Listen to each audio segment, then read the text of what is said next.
When I entered my 30s, if you asked me about energy, I would have said, "What are you talking about, ma'am? What energy? Just give me a map to find it." Good morning. We are going on a road trip today to a place called Annecy, which is in France, and it's about 40 minutes away from Geneva. Coffee in a paper cup.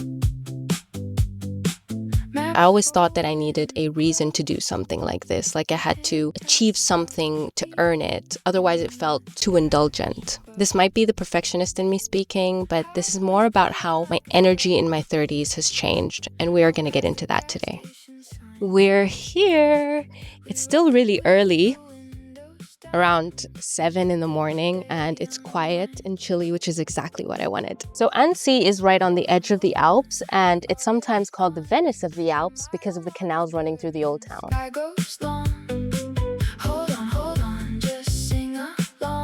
In my 20s, I had so much energy and I just wanted to use up all of it. I prioritized experiences above everything. I didn't think about saving money or my future till my late 20s.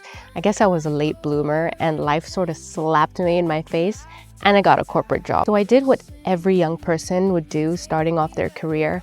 I hustled. I was exhausted and I didn't know who I was or what I needed because I just needed to work. I think a lot of women can recognize what I'm describing. It's a kind of tired that you keep overriding because it doesn't feel like a good enough reason to slow down. And instead of stopping to figure out why, we just keep going. Because stopping feels like falling behind and rest feels like something you had to earn. When I entered my 30s, if you asked me about energy, I would have said, "What are you talking about, ma'am? What energy? Please give me a map to find it." A lot of us spend our lives running on a battery we forget to charge, and we think the only solution is to slow down. But I think it has more to do with understanding ourselves, understanding our body, our rhythm, and our energy levels.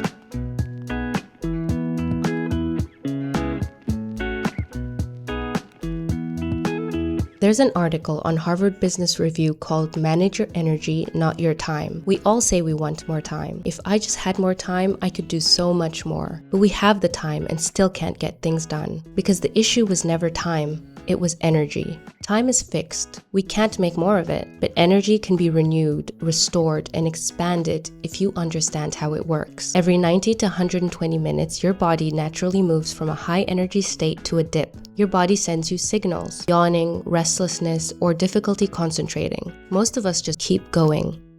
Once I started paying attention to my own energy, I realized that I'm an early bird. Like 6 a.m. is my prime time, so that's when I get most of my important work done. And I would take my 10-minute walk, and sometimes I'll dance around the kitchen if I want to. What the article helped me understand is matching your energy to how you're feeling at the moment. You shouldn't schedule your hardest tasks when you feel drained because it'll go nowhere. You're gonna feel defeated. And this goes the other way around too, right? Watching something mindless while you have good ideas buzzing in your head is going to feel like a waste of time.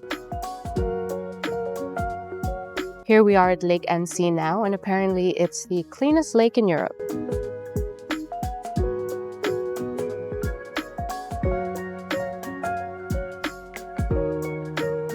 It's not about doing more. Whatever your rhythm is, early bird or night owl, the most useful thing you can do is lean into it and honor what you find. I used to spend my evenings binging K-drama and anime because it's my favorite thing, but I felt guilty about it sometimes, like I should be doing something more useful with my time. I recently read a book all about celebrating your perfectionism instead of trying to cure it. The author, who's a psychotherapist, says that anything you do to build, protect, and restore your energy is productive. I can't remember the name, but I'm gonna link it for you below.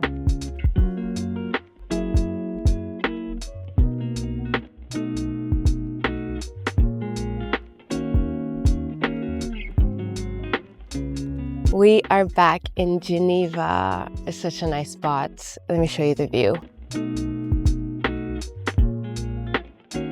You won't be able to fully rest unless you know what your boundaries are, how to communicate them, and what to do when they're crossed. Boundaries protect your time and your energy, and if you don't want to respond to calls after 8 p.m., you don't have to. Like, I put my phone on Do Not Disturb from like 7 p.m., but I only let important calls come through, like my family and my close friends. One change made it feel like the evenings were mine. Take note which situations, activities, and people drain you.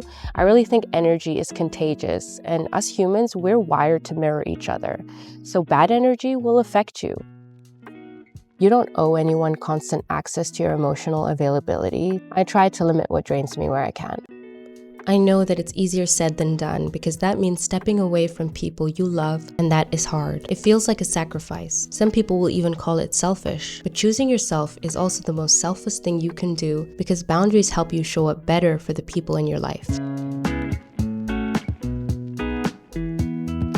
It's also important to find a way to release the burden. And I know it can be hard to have hobbies in your 30s, especially if you have kids, a full-time job, and just responsibilities that can't be adjusted. But there is always a way to optimize. For example, just 30 minutes of an activity that separates you from a high-stress situation can help you feel plugged back in. When people talk about honoring your energy, it sounds like a digital detox or a spa day, or something you do once and you go back to normal. I think it looks like having different priorities now than I did 5 years ago and not need to justify them. It's about being clear with yourself on what season you're in. Comparing yourself to others is brutal, and if you're in a season of just trying to get your energy back, it can feel like you're failing rather than being in a different chapter. If you're fantasizing about rest, you're probably in a recovery season. If you feel restless and underwhelmed, you're probably in a season ready to build something. No matter what your energy looks like for you right now, you're allowed to be exactly where you are.